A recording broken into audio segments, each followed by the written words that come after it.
성경 말씀 열왕기하 14장 1절에서 12절입니다. 이스라엘 왕 여호아스의 아들 요아스 제2년에 유다의 왕 요아스의 아들 아마샤가 왕이 되니 그가 왕이 된 때의 나이 25세라. 예루살렘에서 29년간 다스리니라. 그의 어머니의 이름은 요아단이요 예루살렘 사람이더라.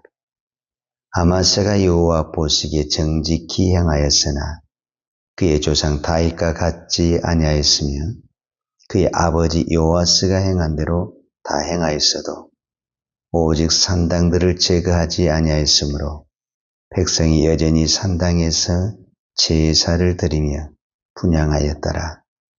나라가 그의 손에 굳게 서매 그의 부왕을 죽인 신복들을 죽였으나 왕위를 죽인 자의 자녀들은 죽이지 아니하였으니 이는 모세의 율법책에 기록된 대로 함이라.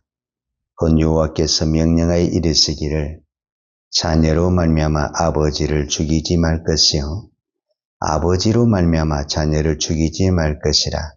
오직 사람마다 자기의 죄로 말미암아 죽을 것이니라 하셨더라. 아마샤가 소금 골짜기에서 에돔 사람 10,000명을 죽이고 또 전쟁을 하여 셀라를 취하고 그 이름을 욕되리라 하였더니 오늘까지 그러하니라. 아마샤가 예후 손자 요아스의 아들 이스라엘 왕 요아스에게 사자를 보내 이르되 오라 우리가 서로 대면하자 한지라. 이스라엘 왕 요아스가 유다 왕 아마샤의 사람을 보내어 이르되 레바논 가시나무가 레바논 백향목에게 전가를 보내어 이르기를 내 딸을 내 아들에게 주 아내로 삼게 하라 하였더니 레바논 들짐승이 지나가다가 그 가시나무를 짓밟았느니라. 내가 에돔을 쳐서 파였으므로 마음이 교만하였으니 스스로 영광을 삼아 왕궁이나 내 집으로 돌아가라. 어찌하여 화를 자초하여 너와 유다가 함께 망하고자 하느냐 하나. 아마샤가 듣지 아니하므로 이스라엘 왕 요아스가 올라와서 그와 유다의 왕 아마샤가 유다의 베스메스에 대면하였더니 유다가 이스라엘 앞에서 패하여 각기 장막으로 도망한지라. 아멘. 네, 여러분들이 기도해 준 덕분에 목회자 수양에 잘 다녀왔습니다. 이렇게 다시 예배 드릴 수 있는 것, 기도할 수 있는 것, 우리 모두에게 하나님의 은혜요, 축복이라고 믿습니다. 오늘 저는 이 열왕기 하에 나온 14장의 말씀, 특별히 유다의 왕 요아스의 아들 아마샤에 대해서 말씀을 나누도록 하겠습니다.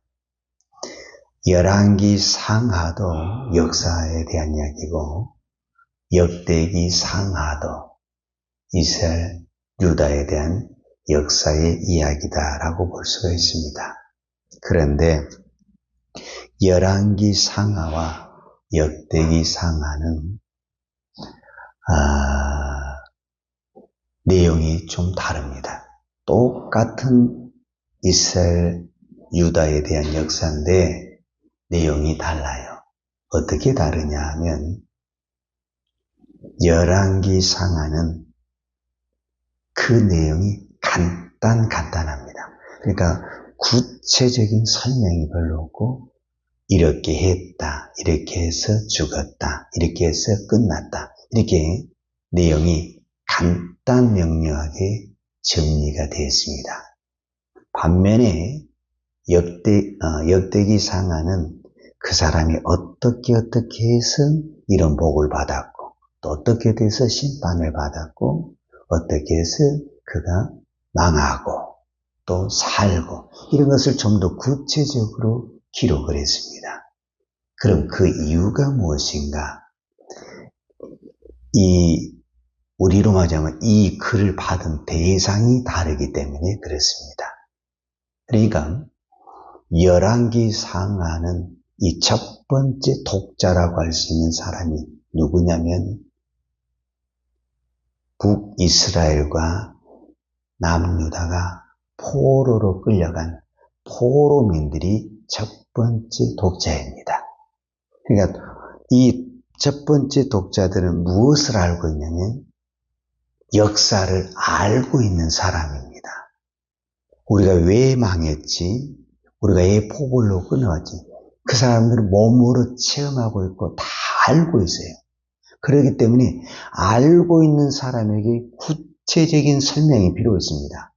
핵심만 이야기하면 되는 거잖아요. 모르는 사람에게는 구체적인 설명이 필요하잖아요. 그러나 다 알고 있는데 구체적으로 이야기하면 오히려 그것이 더 효과가 떨어질 수가 있죠.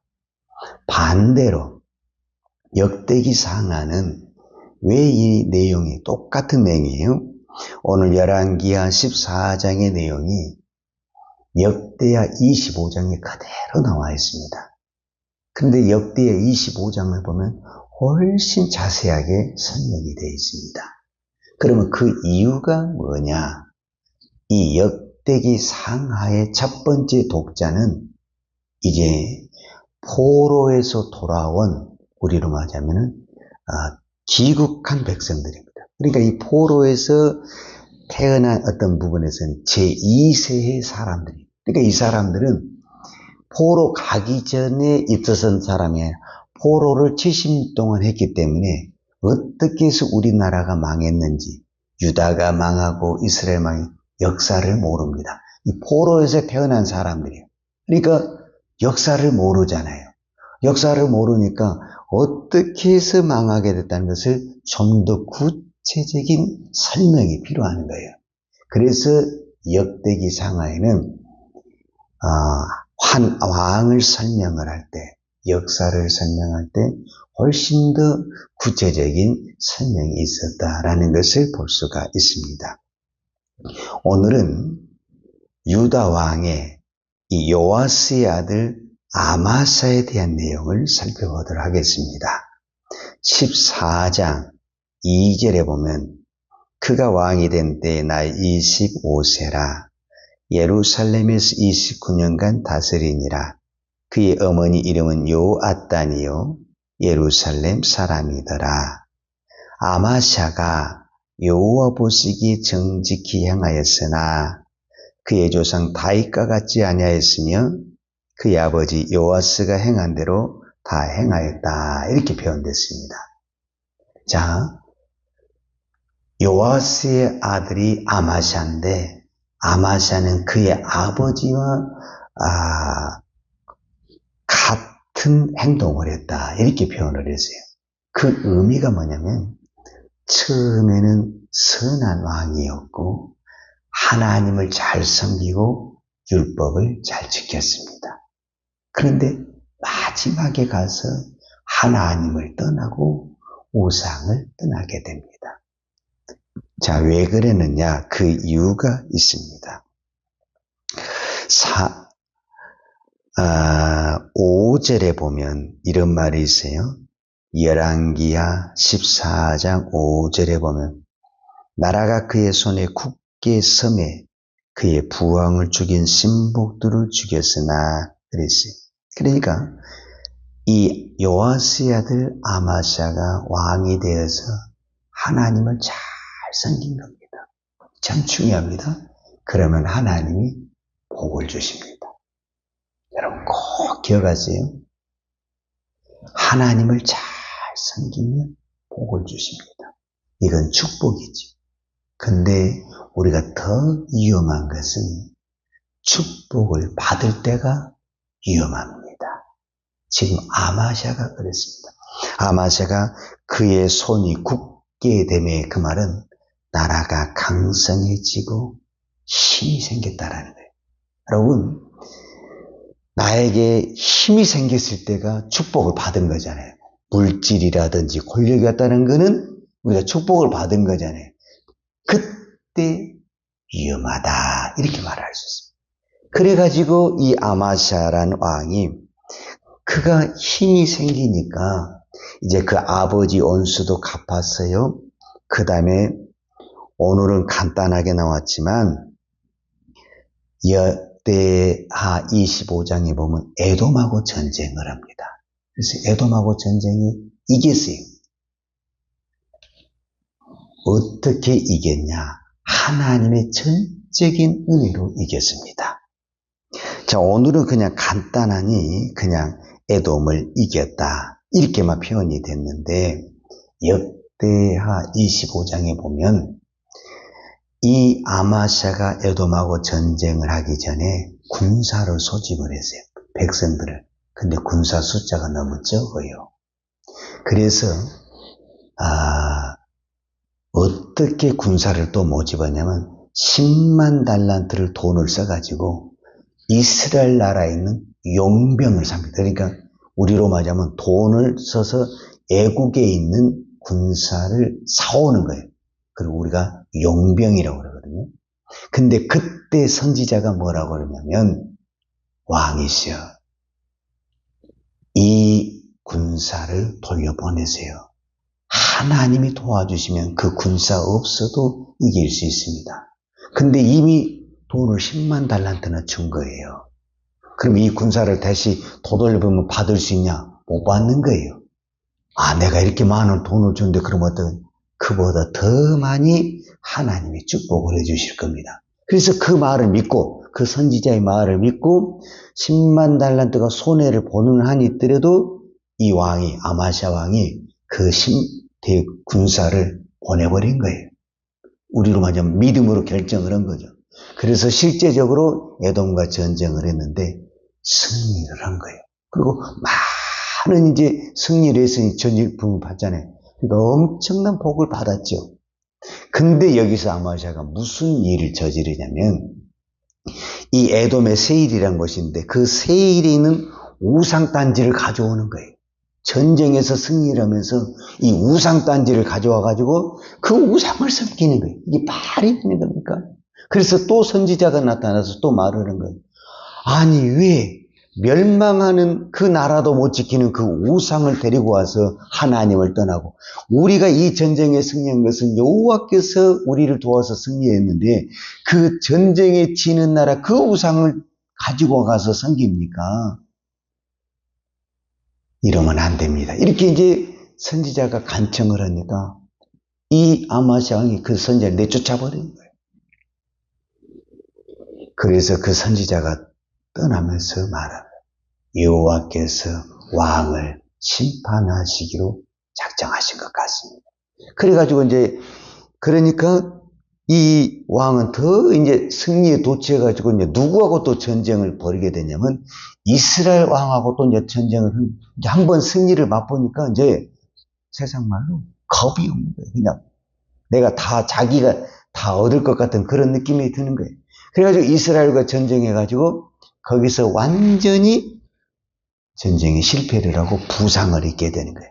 그래서 이제 피해 있는데 거기서 신하들이 모반해가지고 비극하게 죽음을 맞이하게 됩니다. 우리는 이것을 우리가 쓰는 단어로 뭐라고 하냐면 교만이다 이렇게 말을 합니다. 교만에 대해서 우리가 여러 가지 말을 할 수 있지만 제가 오늘 두 가지를 정리해서 말씀을 드리겠습니다. 우리가 어떤 사람이 교만하다, 교만하지 않다 하실 때 선이 있습니다. 선을 넘으면 교만한 것입니다. 그러니까 교만한 사람이 어떤 사람이냐면 넘어야 될 선이 있는데 그 선을 절대 넘으면 안 되는 거예요. 근데 그 선을 딱 넘으면 그것을 우리는 뭐라고 말을 하냐? 그것을 교만하다 이렇게 이야기를 하는 것입니다. 그러니까 이 유다왕 이 아마샤가 에돔과의 전쟁에서 승리를 했을 때 그 다음에 선을 안 넘어야 되는 거예요. 근데 이미 승리를 하고 축복을 받다 보니까 넘지 말아야 될 선을 넘은 거예요. 그게 교만입니다. 그리고 교만의 두 번째 증상, 그러니까 교만의 첫 번째 증상은 선을 넘어가는 거예요.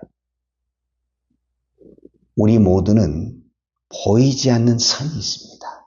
믿는 사람의 선, 기도하는 사람의 선, 예배자의 선이 있어요. 그 선을 넘어가면은 반드시 망한다. 이겁니다. 두 번째, 교만한 사람의 특징이 뭐냐? 말을 안 듣습니다. 분명히 이 전쟁에 나가면 망합니다. 선지자를 통해서 하나님이 말씀을 했어요. 그때 그 말을 들어야 했거든요. 근데 안 듣는 거예요. 그래서 망합니다. 그러니까 교만한 사람은 망하게 된 이유가 왜 그러느냐? 이 두 가지 이유가 있다면, 넘지 말아야 될 선을 넘었다라는 것, 그 말을 꼭 들으세요. 그 말만 들었어도 아마시아는 안 죽습니다. 근데 그때 선지자의 말을 안 듣고 자기가 이제 승리하니까 자기 멋대로 가다가 그만 거기서 망하게 되고 마지막에 비극적인 죽음을 맞이하게 되는 것입니다. 그래서 사도 바울이 우리가 잘 아는 고린도전서 10장 12절에 그런즉 손줄로 생각한 자는 넘어질까 조심하라 그랬습니다. 우리가 항상 서 있을 때, 잘 나갈 때 언제든지 우리도 뭐 할 수 있다? 넘어질 수 있다 생각하고 우리가 흔히 말한 대로 내 분수를 알고 지켜야 할 선을 정확히 지키면 하나님께서 끝까지 우리를 붙들어 주시고 축복해 주실 줄로 믿습니다. 기도하겠습니다. 하나님 아버지 감사합니다. 오늘도 우리가 이 새벽에 기도할 수 있는 것 하나님의 은혜요 하나님의 축복임을 믿습니다. 하나님은 기도하는 자에게 예배하는 자에게 반드시 하늘의 신령한 복과 땅에 기름진 것으로 축복해 주실 줄 믿습니다. 우리가 은혜를 받았을 때, 우리가 축복을 받았을 때 더 겸손하게 하시고 교만하지 않게 하시고 더 하나님 앞에 엎드리는 믿음의 종 되게 하여 주옵소서. 예수님의 이름으로 기도하였습니다. 아멘. 요한은 내게 복을 주시고 너를 지키시기로 원하며 요한은 얼굴로 내게 비추사 은혜 베푸시기로 원하며 요한은 얼굴을 내게로 향하여 드사 평강 주시기를 원하노라. 이제는 교회의 머리 되신 우리 주 예수 그리스도의 은혜와 아버지 하나님의 무한하신 사랑과 성령님의 풍성한 은혜가 오늘도 주신 은혜를 감사하며 더 겸손히 주님을 섬기기를 원하는 사랑하는 주의 종들 머리머리 예와 이 나라의 이 민족과 한국 교회 위에 온 열방의 이 생명의 복음을 증거하는 선교사님들 예와 사랑하는 주의 자녀들 머리 위에 이제로부터 영원토록 함께 있을지어다. 아멘.